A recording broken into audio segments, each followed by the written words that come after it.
Are you considering using Singapore math in your homeschool, but are you confused about where to start and which edition to choose and which books you need? If so, I can relate. When we started using Singapore math, I spent a long time on the internet researching all of the different editions of the curriculum and trying to figure out which books we need. And so today I want to share what I found and which books we used and which ones we liked and which ones we didn't in our homeschool. So please hit like on this video and subscribe to the channel so that you'll get notified whenever a new video is released. So we love the Singapore math program in our homeschool. I love how in-depth it goes and how solid it is in teaching my kids math. However, there is a steep learning curve when it comes to getting started with Singapore math, just because there are so many resources available and so many different editions. And so today I want to share just a quick breakdown of the different editions that they have and also what we used and which books we needed. So there are lots of different versions of Singapore math, and the first decision you'll need to make is if you're going to use the primary math or if you're going to use dimensions. So primary math is the original Singapore math that's been around for years and years, and that is really works well in a homeschool setting. And dimensions is a new program that Singapore math came out with just a couple of years ago that is primarily designed to be used in a classroom. A lot of people really like dimensions because it has a lot of color and everything is all included in one book. So you're not buying a textbook and a workbook and all these different books for each level that you choose. Whereas you do need to do that with a primary math curriculum. But the dimensions is pretty overwhelming because it's got everything in one book and you might not need to do all of those things.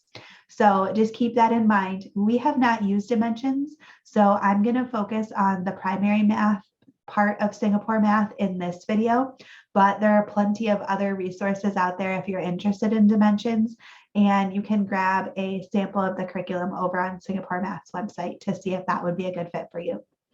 So the primary math is Singapore's math original curriculum. And there are several different versions of it out there. So you're going to want to make sure that you get the right version that you want for all of the resources that you buy.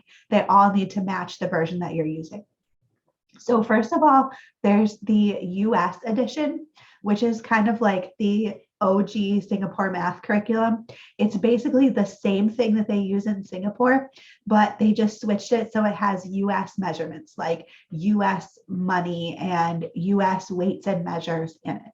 We use the US edition in our homeschool, and so I'll go in depth in the US edition in just a minute. There's also a standards edition, which is where they took the US edition and then adapted it to be able to meet California state standards a long time ago. And there's the Common Core edition, which is a newer version that is adapted to meet Common Core standards. So if that's something that you need to follow in your state, that can be a good resource. And then they just came out with a brand new 2022 edition, which we haven't looked at super much yet, but it focuses on following US standards as well. So there are lots of different editions to choose from. We decided to go with the US edition because that one had the most additional resources available for us. And that was something that was really important to me. So I want to share some of the different kinds of books that are available with Singapore math as well. Each grade level of Singapore math is divided into two parts. There's a part A, which is the first semester that takes place in the fall, and a part B, which is the second semester that takes place in the spring. So if you're going to teach Singapore math for a full year, you'll need a set of resources for A and a set of resources for B. So I have the first grade resources here, and we needed both 1A and 1B in order to complete the whole school year. The core of the curriculum is 3 books per semester. You need a textbook, a workbook, and either a teacher's guide or a home instructor's guide. So the textbook looks like this. It's paperback, and this is the textbook for just one semester of primary math. The textbook is unique because it is full color. All of the pages are color, and because this is what you're supposed to go through first with your child. So there's not a lot of description in here or reading. So your child is not probably going to be able to pick up this textbook and read it to themselves and teach themselves math. So that is one thing to know. This is a pretty teacher intensive program, and you do need to spend time with your child helping them to understand what's going on in the textbook. But the textbook does have a lot of practice problems that kids can go through, and it kind of walks kids sequentially through the different subjects that they're learning. And then there is a workbook that goes along with the textbook. And the workbook is a little bit different because it is black and white in this one. And it has additional practice problems that kids can do to go along with where they're learning in the textbook. The workbook problems are designed for kids to be able to do pretty independently, and they are just basically more practice for the concepts that kids are learning in the textbook. The textbook and the workbook are designed to be used side by side. So as kids are going in the textbook, there will be these little arrows at the bottom. So they're going to go through this whole page, and then at the bottom is an arrow that says workbook exercise 4. So when they get to that point, that would be where you would flip to the workbook and open up to that page to give your child some extra practice with these concepts and to be able to do it on their own. The curriculum also comes with a teacher's guide or a home instructor's guide for each level. And you will need one of these probably because it tells you what to say to be able to teach the lessons in the textbook. So it goes into detail about different activities to do and different things to say to help your child understand what's happening.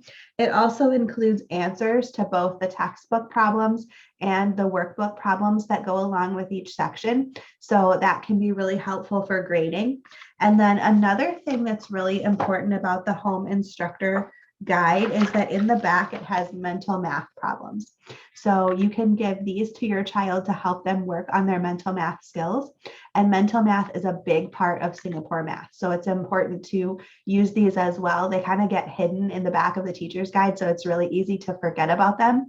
But this is an important resource that comes along with the curriculum.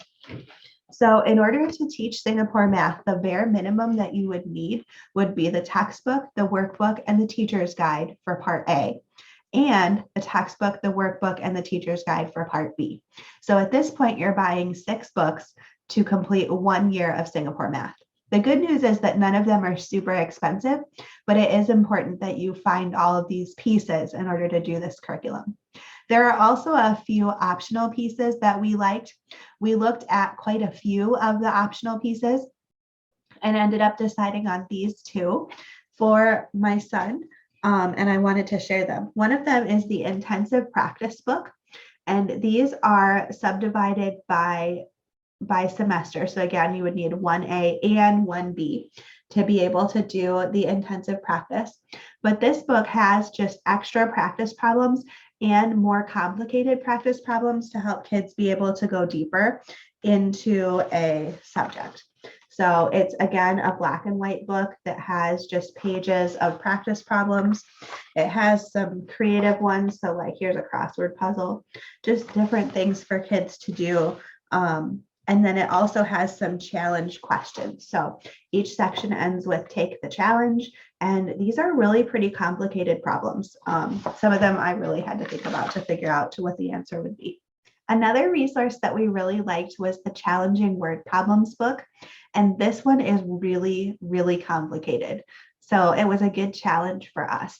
And it includes basically just a whole book full of word problems to go along with the sections that we're learning. So I love that it includes worked examples so kids can see not only the problem, but then also the thought process of how to work through the answer.